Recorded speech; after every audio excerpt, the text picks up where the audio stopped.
The screen flickers to life, and there I am, silver hair pulled back, eyes red from tears I haven't let fall yet. My voice cracks as I lean closer to the camera. He stood in my kitchen, the one I scrubbed on my knees for 30 years, and laughed. How does it feel to be useless, Mom? My own boy, the one I carried through fevers and bankruptcies. I smiled, poured him coffee, and said nothing. But that night, I opened the safe behind the old flour tin. Inside, the deed to everything he thought was his, and I whispered to the empty room, "Watch me, son. Watch me burn it all down, quietly. Fade to black. You'll thank me for the chills. Keep watching. You won't blink." I still remember the way the winter light slanted through the lace curtains that morning, thin and pale, like it was afraid to touch the floorboards I'd waxed 1,000 times. My name is Eleanor, Ellie to the grandchildren who used to climb my lap begging for oatmeal cookies. 68 years old now, hands knotted like the roots of the apple tree I planted the day Tommy was born. The house smelled of cinnamon and bleach.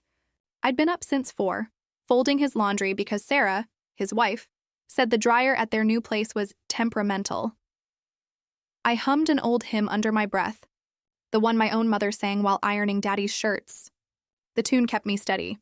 Tommy burst in without knocking, boots dripping slush across my clean tiles. "Mom, we're late for the lawyer." No hello, no kiss on the cheek like when he was small and scraped his knee racing bikes down Maple Street. Just that tight smile, the one that didn't reach his eyes anymore. I set the last pair of his socks, darned at the heel because Sarah hated spending on new ones, into the basket. "Coffee's fresh," I offered. He waved it away. "We don't have time." "Sign the papers, Mom. It's just transferring the house into our names for tax reasons." "You'll still live here, promise, promise." That word used to mean bedtime stories and pinky swears. Now it tasted like the metallic tang of blood when I bit my tongue. Let me take you back, dear listener, because pain doesn't arrive in one cruel sentence. It seeps in over decades, slow as maple sap. Tommy was my miracle baby, born blue and silent after 20 hours of labor. The doctor said he might not cry, might not breathe. But I held him to my chest, skin to skin, whispering, "You fight, little man. Mommy's right here." And he did. Pink flooded his cheeks, and the wail that tore from his throat was the sweetest music I'd ever heard. I sold my wedding ring that year to pay the hospital bills.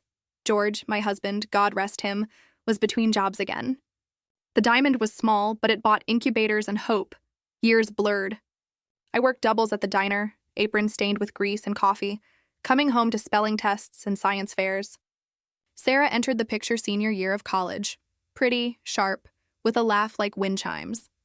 I loved her instantly, taught her my gravy recipe, hemmed her wedding dress when the boutique charged triple. "You're the mom I always wanted," she'd said, hugging me tight. I glowed.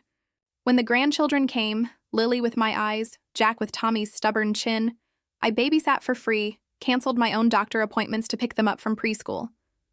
My arthritis flared, but I'd rock them on the porch swing, singing that same old hymn until the pain dulled. Money slipped through my fingers like water. College tuition, loans I co-signed. Down payment on their starter house, my retirement nest egg. The cruise they took to celebrate closing the deal, charged to the credit card in my name. "It's temporary, Mom. We'll pay you back. Tomorrow." Tomorrow never came. Instead came the sighs, the eye rolls when I asked about the grandkids' recitals. "We're swamped, Mom. Work's crazy." Sarah stopped calling on my birthday. Tommy's texts grew shorter. "Need the garage code again." I kept giving, because love, I thought, was an endless well, but wells run dry. It started with the little cuts. Sarah redecorated my living room without asking, tossed my crocheted Afghans into the attic, replaced them with gray velvet pillows that smelled of new money. "Outdated, Ellie, we're modernizing." Tommy agreed, scrolling his phone. Then the bigger ones. They stopped inviting me to Thanksgiving, too crowded with Sarah's family. Christmas morning, I sat alone with a turkey too big for one, carving slices I wrapped in foil for neighbors. The house echoed. I'd wander room to room, touching the wallpaper I'd hung when Tommy was 7, tracing the faint pencil marks on the doorframe. Tommy, age 5, age 8, age 12. Growth stopped there. So did hugs. The final blade fell on a Tuesday, ordinary as dishwater. I'd burned the roast, my hands shook from new medication, and Sarah wrinkled her nose. "Honestly, Ellie, maybe it's time for assisted living." "You're slipping," Tommy nodded. "She's right, Mom, we worry." And the house, it's too much for you. Sign the trust. We'll handle everything. Handle. Like I was a broken appliance. That night, the floorboards creaked under my slippers as I paced. The clock ticked louder than my heart. I opened the safe, combination Tommy's birthday, ironic now, and pulled out the folder. Inside, the deed solely in my name. George had insisted before he passed. Protect yourself, Ellie. Stock certificates from the diner's early days, now worth a quiet fortune. My will leaving everything to a women's shelter if my blood turned cold. And the letter I'd written years ago, sealed, addressed to Tommy. If you read this, I've failed you, or you've failed me. I cried then, silent tears soaking the collar of my nightgown.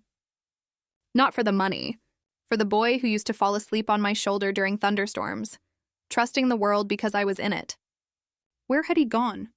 Morning came crisp, snow blanketing the garden like forgiveness I no longer offered. I called the lawyer, my lawyer, the one they didn't know about. Revoke the power of attorney.